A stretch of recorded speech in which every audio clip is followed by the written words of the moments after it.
সকাল হলেই যে গ্রামটি হয়ে ওঠে জীবন্ত। জীবনযুদ্ধে জীবিকার তাগিদে পুরো গ্রাম জুড়ে শুরু হয় বিশাল এক কর্মযজ্ঞ। বাড়ির উঠান কিংবা বাড়ির পাশে ছোট কারখানায় যে যার মতো কাজ নিয়ে ব্যস্ত এই গ্রামের মানুষ। কেউ পিতলের পাত গরম করছে, কেউ সেটিকে লম্বা পাইপে পরিণত করছে, কেউ বা গালা ভরা পাইপ পিটিয়ে গোলাকার বালায় রূপ দিচ্ছে। পর্যায়ক্রমে অন্য একজন সেই বালায় সৌন্দর্য বর্ধনে তার নিখুঁত হাতে খোদাই করে করছেন নকশা। এই কাজে হাত ঘুরে প্রস্তুত হয় বালা, যে কারণে সাতক্ষীরার দেবহাটা উপজেলার উত্তর সখীপুর গ্রামটি বালা গ্রাম হিসেবে পরিচিত। যে আমাদের এখানে প্রথমে মেজান বাড়ি থেকে একজন কারিগর নিয়ে আসে, ওই শুরু করে, ওখান থেকে ওই কারিগরের কাছ থেকে আমার ছোটো ভাইটা শেখে এবং আমার ছোটো ভাইয়ের কাছ থেকে পরবর্তীতে আস্তে আস্তে একজন করে মানে ওর কাছ থেকে এরকমভাবে প্রায় 150-200 জনের মতন কারিগর এখন এলাকায় কাজ করে। পুরো গ্রামে সবাই আমরা এই কাজটা করি, প্রতি বাড়ি 4 জন 5 জন 2 জন 1 জন 5 জন এরকম মানে প্রতি বাড়ি এই কাজটা করতেছে সবাই। এটা আমাদের এখন বালা গ্রাম হিসেবে পরিচিত হয়েছে।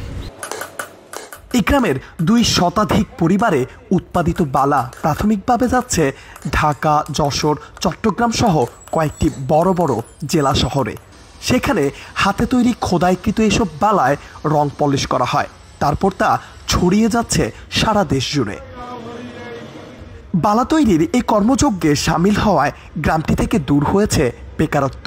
সেই সাথে নিজ বাড়িতে কাজ করতে পারার সুবাদে অনেক পরিবারের গৃহিণীরাও যুক্ত হয়েছেন এই কাজে। এতে পরিবারের সচ্ছলতা ফিরেছে তাদের। আমাদের কোনায় এই কাজটা আসার পরে তো অনেক ছেলেপিলে বেকার ছিল, বেকার থাকার কারণে এই কাজটা আসার পরে এখন আর ছেলেপিলে বেকার নেই। আমি 10 বছরেরও বেশি এই কাজের সঙ্গে জড়িত আছি। এতে ভালো আয় হয়, তাতে আমার ভালো পরিবার ভালো চলে। 20-25 জন ছেলেপিলের মতো কাজ শেখাইছি, তারাও খুব ভালোভাবে চলতেছে। আমারও ভালো লাগে যে আমি ছেলেপিলেগুলো কাজ শেখাইছি। ডিজাইন ভেদে মজুরিরও ভিন্নতা আছে। সাধারণ ডিজাইনের জন্য 60 টাকা জোড়া মজুরি পাওয়া যায়। ইরানি গোলাপ সহ কিছু আলাদা ডিজাইন আছে, সেগুলোর জন্য 180 টাকা মজুরি পাওয়া যায়। এছাড়া গালা ভরা, পাইপ বানানো ইত্যাদির জন্য প্রতি জোড়ায় 13 টাকা করে মজুরি পায় কর্মীরা। গড়ে প্রত্যেক কারিগর দিনে 600 থেকে 1000 টাকা পর্যন্ত আয় করতে পারেন। আমরা মূলত এই বালার কাজ করি, আমাদের মহাজন আছে, আমরা মহাজনের কাছ থেকে বালা নেই এবং আমরা বালার এই কাজ করি। আমাদের চলে 50 থেকে 80 জোড়া বালা আমরা ভরি রেগুলার।